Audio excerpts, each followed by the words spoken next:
Hello friends, welcome back to our YouTube channel GK with me. तो आज की जो हमारी क्लास रहने वाली है वो स्पेशली आपकी डिमांड पर बनाई जा रही है। आपको पता है आपका एचटेट 2023 का जो सिलेबस है वो मॉडिफाई हुआ है, यानी कि उसमें कुछ चेंज किए गए हैं। हम ऐसा तो नहीं कह सकते कि आपका जो सिलेबस है वो कंप्लीट चेंज हो गया है, बट इसमें कुछ चेंजेस किए गए हैं और ये चेंजेस जो है वो आपके सिलेबस में मुझे ऐसा लगता है कि आपके लिए जो है वो यूजफुल रहने वाले हैं, क्योंकि इसके थ्रू आपका जो सब्जेक्ट है, जैसे आपकी हिंदी पेडागोजी है, इंग्लिश पेडागोजी है, इन दोनों को इसमें ऐड कर दिया गया है। और इसको ऐड करने के बाद जो आपका एग्जाम है ना वो कैसा हो जाएगा, स्कोरिंग हो जाएगा, यानी कि आप इसमें अच्छा स्कोर ला सकते हैं। तो इसको इन क्लासेस को आप ध्यान से देखिएगा। ये आपके आज मैंने इंग्लिश पेडागोजी की पहली क्लास में आपकी ले रही हूँ। इसमें ना आपको बहुत ज्यादा इंपॉर्टेंट जो पॉइंट्स होंगे वो सारे देखने को मिलेंगे। आपको ना हिंदी और इंग्लिश पेडागोजी में बहुत ज्यादा नहीं पढ़ना है, लेकिन आपको टू द पॉइंट पढ़ना है। आपको सिर्फ वही पॉइंट्स पढ़ने हैं जो आपके लिए इंपॉर्टेंट हो सकते हैं, क्योंकि बाकी जितना भी एग्जाम है वो सारा का सारा अंडरस्टैंडिंग बेस रहने वाला है। पेडागोजी पढ़ रहे हैं, हिंदी इंग्लिश लैंग्वेज की पेडागोजी पढ़ रहे हैं, तो आपको ये भी पता होना चाहिए कि आपको कितना पढ़ना है और कैसे पढ़ना है। हमें सिर्फ टू द पॉइंट पढ़ना है। हमें कोई ऐसा नहीं है कि हमें उसका हिंदी पेडागोजी और इंग्लिश पेडागोजी के टीचर बन जाना है। हमें सिर्फ अपना अभी इसमें एग्जाम क्रैक करना है, क्योंकि हमारे पास ओनली 1 मंथ का टाइम है और हमें हमारा सब्जेक्ट भी प्रिपेयर करना है। तो सब्जेक्ट आपका जो है वो 60 मार्क्स का आएगा, लेकिन मान लो अगर आप इसी में उलझ कर रह गए तो आप अपने सब्जेक्ट को भूल जाएंगे। तो जो सबसे मेन पॉइंट है ना, आपको अपने सब्जेक्ट पर फोकस करना है, लेकिन आपको इसको भी नहीं भूलना है। आपको इसको इतने अच्छे से कर लेना है कि आपके इसमें 10+ मार्क्स जो है वो आराम से बन जाए। तो इसमें जैसे पैराग्राफ भी आएगा एंड देन साथ साथ पेडागोजी भी आएगी। तो पेडागोजी मैं आपको करा दूंगी, हिंदी की पेडागोजी भी है मेरे पास में और इंग्लिश पेडागोजी के नोट्स भी हैं। अगर मान लो आपको नोट्स चाहिए हैं तो आप ऊपर कांटेक्ट दिया है, वहां पर मुझे कांटेक्ट कर सकते हैं, मैसेज कर सकते हैं, वहां से आपको ये नोट्स मिलेंगे। इसके साथ साथ सीडीपी के नोट्स भी हैं, तो वो भी आप मुझसे ले सकते हैं। आज की एक जो क्लास है वो इंग्लिश पेडागोजी से रिलेटेड है, जो आपके 15 मार्क्स जो है वो कंप्लीट करेगी। ये आप चाहे पीआरटी का एग्जाम दे रहे हैं, चाहे टीजीटी का एग्जाम दे रहे हैं और चाहे पीजीटी का एग्जाम दे रहे हैं, और ये आपके सीटेट में भी इक्वल इंपॉर्टेंट रहने वाली है। तो सीटेट और एचटेट दोनों के लिए ही इंपॉर्टेंट इक्वल है। तो आज की क्लास में आपको पढ़ाऊंगी लैंग्वेज के बारे में, ठीक है ना। तो ये सारा का सारा हम आज की क्लास में जान लेंगे और ये आपके लिए बहुत यूजफुल रहने वाली है। आप ना क्वेश्चन करने से पहले अगर आप अपने कंसेप्ट क्लियर कर लेते हैं, तब मैं ऐसा कह सकती हूँ कि आपकी जो प्रिपरेशन है ना वो ज्यादा अच्छी हो जाएगी, बजाय कि स्टार्टिंग में ही आप क्वेश्चन करें उसके। अगर आप टू द पॉइंट ही पॉइंट्स पढ़ते हैं, देन आप बहुत सारे क्वेश्चंस की प्रैक्टिस कर लेते हैं, आराम से आप इसमें अच्छे मार्क्स ला सकते हैं। तो यहाँ पर जो सबसे पहला पॉइंट है वो हम पढ़ने वाले हैं, व्हाट इज लैंग्वेज। लैंग्वेज क्या होती है? Language is a medium through which one can express any ideas, thoughts and feelings. यहाँ पर मैं आपको अच्छे से एक्सप्लेन करके समझा दूंगी, क्योंकि बहुत सारे स्टूडेंट होते हैं जिन्हें सिर्फ इंग्लिश का फोबिया रहता है कि इंग्लिश में है, हम इंग्लिश में पढ़ नहीं पाएंगे। बट अगर हम इसको अच्छे से समझ लेते हैं ना, तब हमें बिल्कुल आसान लगती है। तो व्हाट इज लैंग्वेज? सबसे पहला सवाल आता है कि लैंग्वेज क्या है। जैसे हम जब छोटे होते थे तो हम एक टॉपिक पढ़ते थे जिसका नाम था भाषा क्या होती है, तो वही इंग्लिश में लिखा है कि भाषा क्या है, यानी कि लैंग्वेज क्या है। तो language is a medium through which one can express. Language एक माध्यम है जिसके थ्रू हम क्या कर सकते हैं, अपने आइडियाज को, अपने थॉट्स को, अपनी फीलिंग्स को किसी न किसी के सामने एक्सप्रेस कर सकते हैं। तो वही क्या होती है, हमारी भाषा होती है। तो लैंग्वेज आपसे सबसे पहला सवाल पूछा जा सकता है कि लैंग्वेज क्या है।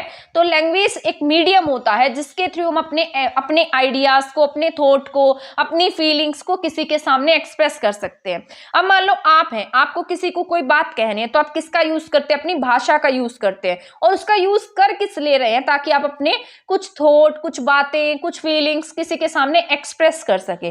तो उसी को हम क्या नाम दे देते हैं कि ये क्या है, लैंग्वेज है। हमारे यहाँ पर बहुत सारी लैंग्वेजेस पाई जाती हैं वर्ल्ड में, तो यहाँ पर कोई स्पेसिफिक रिलेशनशिप नहीं है किसी का। जैसे कोई लिपि होती है और लैंग्वेज है, तो यहाँ लिखा है there is no specific relationship between language and script. हम उनके बीच में, लिपि के बीच में, भाषा के बीच कोई ऐसा स्पेसिफिक रिलेशन नहीं है। There are many language. हमारे पूरे वर्ल्ड में बहुत सारी लैंग्वेज देखने को मिलेंगी, और जितनी इंडिया में लैंग्वेजेस है शायद ही कहीं पर आपको देखने को मिले, क्योंकि हमारे हमारे यहाँ पर बहुत सारी डाइवर्सिटी है, यहाँ पर हम अलग अलग कल्चर के लोग रहते हैं, अलग अलग क्षेत्र में अलग अलग भाषाएं बोलते हैं। आपको पता है हमारे यहाँ पर डायलेक्ट भी बहुत सारी हैं, आपको हरियाणा में ही बहुत सारी डायलेक्ट यानी कि बोलियां देखने को मिल जाएंगी। अब आप हरियाणवी बोलते हैं, हरियाणवी में भी ऐसी बहुत सारी डायलेक्ट्स होंगी जो अलग अलग होगी। जैसे तो पर हमारा जो वर्ल्ड है वहां पर बहुत सारी लैंग्वेज पाई जाती है। There is no specific relation, यहाँ पर कोई ऐसा स्पेसिफिक रिलेशन नहीं है लैंग्वेज का और स्क्रिप्ट का। Any language can be written in any script, कोई भी लैंग्वेज किसी भी स्क्रिप्ट में हम लिख सकते हैं। इसके बाद हम लैंग्वेज फैमिलीज की बात कर लेते हैं कि जो भाषा है, भाषाओं का जो परिवार है वो कैसे है। जैसे आपकी भी कोई ना कोई फैमिली होती है, उसी तरीके से भाषाओं का भी एक परिवार है, भाषाओं के भी अलग अलग रूप है, लैंग्वेज के भी अलग अलग रूप है। मैं हिंदी में इसलिए बता रही हूँ आपको ताकि आप इसको अंडरस्टैंड कर पाए, क्योंकि मुझे पता है हमारी जो इंग्लिश है ना वो बहुत ज्यादा अच्छी नहीं होती है, हम इसको देखते ही डर जाते हैं। मुझे लगता है बहुत सारे स्टूडेंट जो हिंदी में पढ़ना पसंद करते हैं, तो अब जो इंग्लिश सब्जेक्ट है उसको तो हमें इंग्लिश के वे में ही पढ़ना पड़ेगा, जब भी हम उस क्वेश्चन को सोल्व कर पाएंगे। बट मैं आपको एक्सप्लेन इसलिए कर रही हूं ताकि आप इन चीजों को समझ जाएं। सबसे पहले मैंने लिखा है यहां पर इंडो यूरोपियन, ठीक है ना। इसके बाद है Dravidian, Austro Asiatic and then Andamanese. Indo European की बात की जाए, जैसे इंडियन यूरोपियन भाषा की बात की जाए, भारतीय यूरोपियन भाषाओं की बात की जाए, तो इसमें आपके हिंदी लैंग्वेज आती है, गुजराती है और इंग्लिश है। तो इंडियन यूरोपियन लैंग्वेज की अगर हम बात करते हैं तो इसमें क्या क्या आता है, हिंदी आती है, हिंदी के साथ साथ गुजराती है और गुजराती के साथ साथ क्या है इसमें इंग्लिश है। तो तीन भाषाएं किसमें है, इंडो यूरोपियन में है। तो इंडो यूरोपियन की बात की जाए तो इसमें क्या है, हिंदी है, गुजराती है और इंग्लिश है। तो यहाँ पर क्या आएगा, हिंदी, गुजराती और इंग्लिश। तो ये तीन भाषाएं किसमें है, इंडो यूरोपियन में है। तो आपको याद रखना है किसमें आएंगी, ये इंडो यूरोपियन में आएंगी। यूरोपियन में पूछा जाए तो तीन लैंग्वेज है, ये एग्जाम में पूछा जा सकता है क्योंकि लैंग्वेज से रिलेटेड क्वेश्चन है, तो आपसे कुछ भी पूछ सकते हैं। तो सबसे पहला पॉइंट मैंने आपको क्या बताया है, Indo European language. Indo European में क्या आएगा, हिंदी, गुजराती और साथ साथ इंग्लिश। इसके बाद सेकंड लैंग्वेज जो है, सेकंड जो भाषा समूह है द्रविडियन, यानी कि द्रविड़ वाली जो लैंग्वेज है, द्रविड़ भाषा, वो साउथ की भाषा इसमें शामिल हो जाएंगी। जैसे साउथ में आपको पता है तमिल भाषा बोली जाती है, तेलुगु बोली जाती है, कन्नड़ बोली जाती है और मलयालम बोली जाती है। तो यहाँ पर चार भाषाएं द्रविड़ श्रेणी में आती हैं, जिसमें से दो तो टी वाली है, तमिल और तेलुगु, दो के वाली है, कन्नड़ और यहाँ पर मलयालम 1M वाली है। तो यहाँ पर चार लैंग्वेज हो जाती है द्रविड़ में। सबसे पहली दो टी वाली तमिल और तेलुगु, फिर एक कन्नड़ और एक मलयालम। तो ये चारों आपको याद रखनी है, ये द्रविड़ लैंग्वेज है। इसके बाद हम ऑस्ट्रो यानी कि जो ऑस्ट्रेलियन और साथ साथ एशियाटिक लैंग्वेज की बात कर लेते हैं, तो ये बोली जाती है आपके झारखंड के एरिया में, साथ साथ जो आपका जो सेंट्रल एशिया है उसमें ये लैंग्वेज बोली जाती है, जैसे झारखंड, छत्तीसगढ़, इन एरिया में आपको ऑस्ट्रो एशियाटिक लैंग्वेज जो है उसका टच देखने को मिलेगा। फिर इसके बाद अंडेमानीज, यानी अंडेमान निकोबार के एरिया में जो भाषाएं बोली जाती है वो अंडेमानीज में आ जाती हैं। जो हमने चार पॉइंट पढ़े हैं, सबसे पहले मैंने आपको इंडो यूरोपियन पढ़ाया है, इसके बाद द्रविडियन, इसके बाद Austro Asiatic and then Andamanese. Indo European में आपके हिंदी आती है, गुजराती है और इंग्लिश है। सेकंड में द्रविडियन है जिसमें तमिल और तेलुगु दो टी वाली है, एक कन्नड़ है, फिर मलयालम मैंने आपको बताया। ऑस्ट्रो एशियाटिक में मैंने आपको बताया जो आपके सेंट्रल एशिया में लैंग्वेज बोली जाती है, इसके साथ साथ झारखंड, छत्तीसगढ़, इस एरिया में जो भाषा बोली जाती है वो ऑस्ट्रो एशियाटिक है। इसके बाद लास्ट पॉइंट है अंडेमानीज। तो ये चारों पॉइंट आपको समझ में आ गए होंगे जो मैंने अभी आपको समझाए हैं, ठीक है ना। एक बार रिवाइज कर लेना और अगर नोट्स चाहिए तो नोट्स ले लेना, वहां से पढ़ लेना, इसको इजी हो जाएगा आपके लिए रिवाइज करना, क्योंकि जब एग्जाम आता है ना तो एग्जाम में हमारे माइंड पर प्रेशर होता है, और जब हमारे माइंड पर प्रेशर होता है तो हमें समझ में नहीं आता हमें क्या पढ़ना है। हम YouTube की तरफ भागते हैं और देखते हैं कि कोई क्लास मिल जाए, हमें बस खोलनी है और देखनी है, फिर उसके बाद दूसरी क्लास देखनी है, तीसरी देखनी है, ऐसे ना मतलब आपकी जो प्रिपरेशन है उस पर इफेक्ट पड़ता है। मैं चाहे YouTube पर पढ़ा रही हूँ लेकिन मैं आपको सच्चाई बता रही हूँ, एग्जाम टाइम पर ऐसा हमारे साथ में होता है। तो हमें वो वाली गलतियां नहीं करनी है, जितना हो सके हमें हमारी, जैसे मान लो आपने कहीं ना कहीं से कंसेप्ट पढ़ा, मैं ये नहीं कहती आप सिर्फ मेरी वीडियोस देखे, जहां से भी आपको रिसोर्स मिलता है वहां से पहले चीजों को समझिए, फिर उसको पढ़िए, एंड देन आप उन चीजों को बार बार रिवाइज कीजिए, मल्टीपल टाइम्स रिवाइज कीजिए, मल्टीपल टाइम्स उनकी प्रैक्टिस कीजिए, एंड देन वो आपके लिए बहुत यूजफुल रहेंगी, बजाय कि आप बार बार यूट्यूब पर अलग अलग किसी टीचर्स के लेक्चर्स देखें। क्योंकि मान लो चाहे आप किसी भी टीचर से पढ़ते हैं, जहां से भी आपको अच्छा लग रहा है, मान लो अब आपने यहाँ से स्टार्ट कर दिया देखना, फिर आप किसी और के पास भाग गए, फिर आप किसी और लेक्चर को देखने लग गए, तो ऐसे क्या होगा, आप कंफ्यूज रहेंगे। चाहे आप किसी का भी देखें, बस मतलब वहां से आप जो रिसोर्स ले रहे हैं उन्हीं को पढ़े और मल्टीपल टाइम्स पढ़ दें, तो वो आपके लिए ज्यादा यूजफुल रहेगा। मैं ऐसा नहीं कह रही हूं कि आप किसी और की लेक्चर ना देखें, आप किसी की भी क्लास देख सकते हैं जहां से भी आपको समझ में आता है। तो ये मैं आपको समझाने के लिए बता रही हूं ताकि आप ऐसे कंफ्यूज ना रहें। तो फॉर्म्स ऑफ लैंग्वेज की अगर बात कर लेते हैं कि भाषा के कैसे प्रकार होते हैं, तो भाषा दो प्रकार की होती है, ओरल लैंग्वेज होती है और रिटन लैंग्वेज होती है। ओरल आपको पता है, मौखिक भाषा को हम ओरल कहते हैं। अगर आप बच्चों को ट्यूशंस पढ़ाते होंगे या बच्चों को स्कूल में टीच करते होंगे तो उनको मैम देती है ओरल टेस्ट होगा कल तुम्हारा। तो ओरल का मतलब क्या होता है, मौखिक होता है, जो मुख से बोला जाए, जो मुख से बोलकर प्रकट की जाए, उसे हम क्या कहते हैं, ओरल कहते हैं। रिटन की बात कर लेते हैं, जो रिटन फॉर्म में होगा उसे हम रिटन लैंग्वेज कह देते हैं। यहां पर मैंने लिखा है written language is more stable and credible than oral language. जो रिटन लैंग्वेज होती है वो ज्यादा क्रेडिएबल होती है, ज्यादा विश्वसनीय होती है, ज्यादा स्थानिक होती है बजाय की ओरल लैंग्वेज की। अब यहाँ पर ये बात इसलिए भी फिट बैठती है, मान लो आपने किसी के साथ कोई एग्रीमेंट किया है, तो एग्रीमेंट करते हैं तो आप उससे लिखवा लेते हैं, क्योंकि वो लिखी हुई चीज क्या हो गई आपके पास में, स्टेबल हो गई है। अब कोई अगर आपको ऐसे मुंह से कुछ भी बोल दे कि मैं ये कर दूंगा, मैं प्रॉमिस करता हूं, तो आप उसकी बात को नहीं मानेंगे, क्योंकि उन्होंने क्या नहीं किया, उस बात को लिखा नहीं है। जब हम किसी चीज को लिख देते हैं तो क्या हो जाती है, ज्यादा स्टेबल हो जाती है, ज्यादा क्रेडिबल हो जाती है, यानी ज्यादा विश्वसनीय हो जाती है। हम उस पर क्या कर सकते हैं, विश्वास कर सकते हैं। तो यही पॉइंट है यहाँ पर, रिटन लैंग्वेज क्या होती है, इज मोर स्टेबल, ज्यादा स्टेबल होती है बजाय की ओरल लैंग्वेज के। तो यहां तक के पॉइंट समझ में आ गए होंगे। इसके बाद हम चलते हैं नेक्स्ट पॉइंट पर। यहां पर मैंने लिखा है भाषा की विशेषताएं क्या है, क्योंकि मान लो आप लैंग्वेज पेडागोजी पढ़ रहे हैं तो आपको लैंग्वेज के बारे में सारे पॉइंट्स पता होने चाहिए, क्योंकि लैंग्वेज से रिलेटेड पेडागोजी जो है एग्जाम में आती है और इस टॉपिक में से क्वेश्चन जरूर आता है। कोई भी सीटेट का एग्जाम उठाकर देख लेना, ये टॉपिक सीटेट का फेवरेट है और आपके एग्जाम में भी आपको इन टॉपिक्स में से क्वेश्चन जरूर से जरूर देखने को मिलेंगे। तो लैंग्वेज क्या है, सिंबॉलिक होती है और डायनामिक होती है, यानी कि भाषा को हम सिंबल के थ्रू क्या कर सकते हैं, रिप्रेजेंट कर सकते हैं। जैसे अब मैं आपको पढ़ा रही हूं तो कुछ ना कुछ लिख कर पढ़ा रही हूं, तो ये क्या है, यहाँ पर सिंबल्स हैं। तो लैंग्वेज को हमने क्या किया, सिंबॉलिक रिप्रेजेंट किया, यानी कि सिंबल में हम उसको रिप्रेजेंट कर सकते हैं।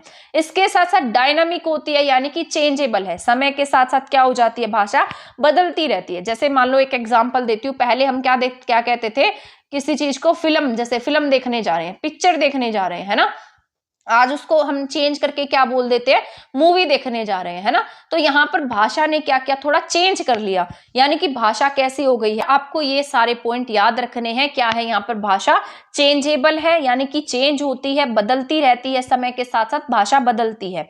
इसके बाद अगर हम मीन ऑफ कम्युनिकेशन, ये क्या है, यहाँ पर भाषा जो है वो हमारे कम्युनिकेशन का साधन है, बातचीत करने का साधन है। मीडियम ऑफ इंस्ट्रक्शन, किसी आर्बिट्रेरी होती है, इसका मतलब है इसको हमने ही कोई ना कोई मीनिंग दिया है, लैंग्वेज को क्या किया है, कोई ना कोई मीनिंग दिया है, अपने आप हमने इसको कोई ना कोई मीनिंग दिया है, जिसकी वजह से हम इसे क्या कह देते हैं, लैंग्वेज क्या है, आर्बिट्रेरी होती है। लैंग्वेज इज कॉम्प्लेक्स, लैंग्वेज को क्या कहते हैं हम, लैंग्वेज जो है वो क्या होती है, जटिल होती है। Language is a carrier of civilisation and culture. अब यहाँ पर ये पॉइंट है कि जो भाषा है वो किसका, मतलब एक तरीके से क्या है, कैरियर है सिविलाइजेशन का और सभ्यता का। तो ये सारे पॉइंट जो मैंने बताए हैं, कहीं ना कहीं भाषा हमारी सभ्यता से, हमारी संस्कृति से जुड़ी हुई है। तो ये कुछ यहाँ पर कैरेक्टरिस्टिक्स थी लैंग्वेज की। तो मैंने आपको बताया है लैंग्वेज जो है वो क्या होती है, यहाँ पर लैंग्वेज सिंबॉलिक होती है और डायनामिक होती है। ये जो डायनामिक पॉइंट है ये एग्जाम में पूछा गया, सीटेट का PYQ क्वेश्चन है ये। मीन्स ऑफ कम्युनिकेशन है, यानी कि बातचीत करने का साधन है।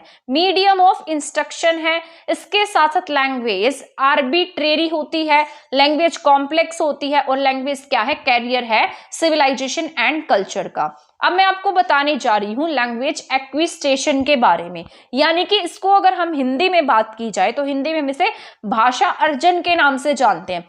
जब हम नेचुरल तरीके से, जब हमें कोई ऐसा नहीं होता कि हमें उस लैंग्वेज को कोई सिखा रहा है, हम जब नेचुरल वे में प्राकृतिक तरीके से भाषा को अपने आप सीख जाते हैं, उसे क्या कहते हैं? लैंग्वेज एक्विजिशन कहते हैं, यानी कि भाषा अर्जन कहते हैं। अब मान लो अगर आपने इन सब चीजों के बारे में पहले एक बार भी नहीं पढ़ा है तो आप कैसे इन क्वेश्चंस को सॉल्व कर लेंगे? या सिर्फ क्वेश्चन देखने से, मान लो आप पहले क्वेश्चंस देख लेते हैं, सिर्फ क्वेश्चन को सोल्व करने की कोशिश करते हैं, थ्योरी को नहीं पढ़ते हैं, देन आप कैसे उसको आगे कंटिन्यू कर पाएंगे? पहले आप थ्योरी पढ़े, चाहे आप कोई भी सब्जेक्ट पढ़ते हैं, पहले उसकी थ्योरी पढ़ना इंपॉर्टेंट होता है, एंड देन उसके बाद आप क्या कर सकते हैं, जो क्वेश्चंस हैं उनकी ज्यादा से ज्यादा प्रैक्टिस कर सकते हैं। तो लैंग्वेज एक्विजिशन जो है, when language is learn naturally and without any systematic practice, जिसके लिए जो हम ऐसे ही सीख जाते हैं, प्राकृतिक तरीके से सीख जाते हैं, जिसके लिए हमें कोई सिस्टमेटिक प्रैक्टिस की नीड नहीं होती है, तो उसे हम क्या कह देते हैं? लैंग्वेज एक्विजिशन कह देते हैं। जैसे अब हम हमारी मदर टंग बोलते हैं, हम हमारी भाषा बोलते हैं, हमारे घर की भाषा बोलते हैं, ऐसा नहीं है ना कि हमें वो कॉपी पेन लेकर सिखाई जाती है, हम उसको नेचुरली ग्रहण कर लेते हैं। हम देखते हैं जैसे हमारे पेरेंट्स बोल रहे हैं वैसी भाषा ही हम अपने आप सीख जाते हैं, तो इसे क्या कहते हैं? लैंग्वेज एक्विजिशन के नाम से जानते हैं। It refers to the process of learning a native or a second language because of the innate capacity of human brain। ये क्या करता है? एक प्रोसेस होता है जो क्या होती है? हमारी नेटिव लैंग्वेज है या फिर second language, because of the इनेट capacity of human brain. इसके बाद नेक्स्ट पॉइंट पढ़ते हैं, it also means N unconscious process. ये पॉइंट इंपॉर्टेंट है। ये क्या होता है? हमारा एक अनकॉन्शियस पॉइंट होता है, अनकॉन्शियस प्रोसेस होता है। अनकॉन्शियस प्रोसेस का मतलब ये होता है जो हमें मतलब एक तरीके से सिखाया नहीं जाता, हमारे माइंड में अपने आप वो चीजें जो है वो फिट बैठने लगती हैं, तो इसलिए इसको हम अनकॉन्शियस प्रोसेस के नाम से जानते हैं। That occurs when language is used in real conversation. जो कब ऑक्योर होता है? जब हम इसको रियल लाइफ में, रियल कन्वर्सेशन में यूज करते हैं। तो इसका मतलब ये है कि जो लैंग्वेज है, जो लैंग्वेज एक्विजिशन है, वो क्या होता है? अनकॉन्शियस प्रोसेस होता है। तो ये पॉइंट याद रखना है, लैंग्वेज एक्विजिशन, भाषा अर्जन क्या है? अनकॉन्शियस प्रोसेस होता है। अब जो मदर टंग की बात कर लेते हैं, जैसे मदर टंग है, अभी मैंने आपको बताया जो हम हमारी भाषा बोलते हैं, मदर टंग बोलते हैं, हमारी घर की भाषा है, वो क्या होती है? एक्वायर्ड लैंग्वेज होती है, यानी कि हमने क्या किया है? उसको अपने आप सीखा है, उसके लिए हमें कॉपी पेन की ट्रेनिंग की नीड नहीं पड़ी, उसको हमने क्या किया? ग्रहण कर लिया, अपने आप क्या हो गई? वो हमारे अंदर आ गई है, तो उसे हमने क्या नाम दिया है? लैंग्वेज एक्विजिशन का नाम दिया है। इसे भी हम अपने आप सीख जाते हैं, इसके लिए हमें किसी ट्रेनिंग की नीड नहीं होती। इसे एनवायरमेंट से हम क्या करने लगते हैं? एक्वायर करने लगते हैं, और घर में भाषा का प्रयोग करते हैं, वो क्या है? हमारी लैंग्वेज एक्विजिशन है। जैसा कि हम अपने आप उसे सीख जाते हैं, वो क्या हो जाती है? हमारी लैंग्वेज एक्विजिशन हो जाती है, जिसके लिए हमें किसी स्पेशल ट्रेनिंग की, स्पेशल टीचर की, किसी भी चीज की नीड नहीं होती है। तो वो किस में आता है? लैंग्वेज एक्विजिशन, यानी कि भाषा अर्जन में आता है। तो यहां तक का जो पॉइंट मैंने आपको बताया, मैं ऐसी उम्मीद कर रही हूं कि आपको समझ में आ गया होगा। इसके बाद है लैंग्वेज लर्निंग।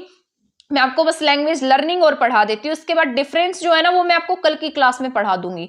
और यहाँ पर हम पढ़ रहे हैं लैंग्वेज लर्निंग। इसको हमें कहीं ना कहीं से एक्वायर करना पड़ता है, कहीं ना कहीं से सीखना पड़ता है। भाषा अधिगम कह देते हैं हम इसको हिंदी में, जो हम एनवायरमेंट से कहीं ना कहीं से सीख रहे हैं, जो मतलब हम जो है जिसको नेचुरल तरीके से नहीं सीख सकते। एनवायरमेंट से लैंग्वेज कभी भी इनहेरिटेड नहीं होती है, यानी कि ऐसा नहीं है कि हम इसको अपने आप एनवायरमेंट से सीख जाएंगे या अपने आप घर से सीख जाएंगे। इसके लिए हमें कहीं ना कहीं से प्रैक्टिस करनी पड़ेगी, किसी न किसी की नीड होगी, कहीं ना कोई टीचर हमारी हेल्प करेगा, तब हम इस भाषा को सीख सकते हैं। लेकिन लैंग्वेज लर्निंग में ना जो आपकी फर्स्ट लैंग्वेज है, जो मैंने आपको अभी ऊपर बताई है, जो मदर टंग है, वो क्या करती है? आपकी हेल्प करती है।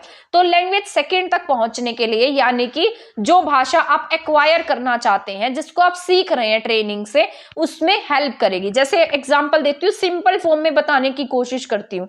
जैसे मान लो आपको हिंदी लैंग्वेज आती है क्योंकि वो क्या है, आपके एनवायरमेंट में है, आपके घरों में बोली जाती है। और इस हिंदी लैंग्वेज को सीखने में, अब यहाँ पर आपने पहले हिंदी लैंग्वेज को सीखा हुआ है, अब आपको दूसरी लैंग्वेज यानी कि इंग्लिश भाषा को सीखना है, अंग्रेजी सीखनी है।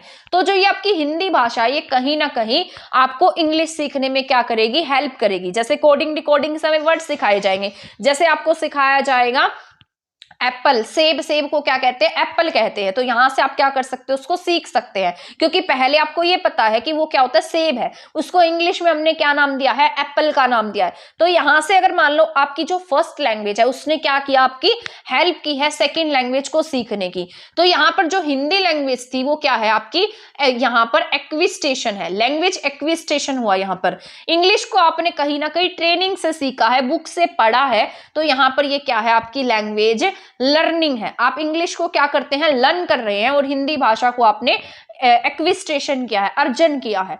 तो ये पॉइंट मैं ऐसी उम्मीद कर रही हूं आपको समझ में आ रहे होंगे। यहाँ फर्स्ट लैंग्वेज हेल्प करती है सेकेंड लैंग्वेज तक पहुंचने पर। घर की भाषा से हम क्या सीखते हैं, घर की भाषा हमारी एक्विस्टेशन है, और अंग्रेजी सीखते हैं वो हमारी लर्निंग है। When a language is learned in a systematic way, जब हम किसी लैंग्वेज को बिल्कुल ढंग से सिस्टमेटिक वे में सीखते हैं, तो हम उसे क्या कह देते हैं, ये क्या है, लैंग्वेज लर्निंग है।